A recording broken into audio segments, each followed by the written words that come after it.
Сәлем бәріне, ағылшын тілін жаңадан үйреніп жүргендерге топ 5 кеңес. Бірінші, телефоныңыздың тілін ағылшын тіліне ауыстырыңыз. Екінші, дайын схемалармен жұмыс істеуге тырысыңыз. Схемалардағы етістіктердің орнына өзіңіз білетін ең қарапайым сөздермен алмастыру арқылы ең қарапайым диалогты бастаңыз. Үшінші кеңес, өзіңіздің салаңызға қатысты видеоны ағылшынша қарап көріңіз. Өйткені сіз өз ісіңіздің маманы болғандықтан, бұны түсіну сізге қиынға соқпайды. Төртінші кеңес, егер сізге ағылшынша түсіну өте қиынға соғатын болса, онда уайымдаудың қажеті жоқ.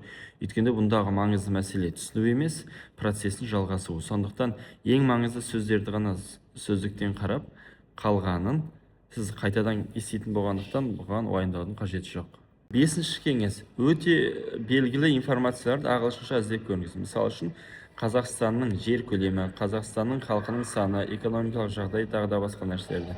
Өйткені сіз оның қазақшасын білгендіктен, сізге оның ағылшыншасын көрген кезде бірден есіңізге жатталуға көмектеседі. Рахмет.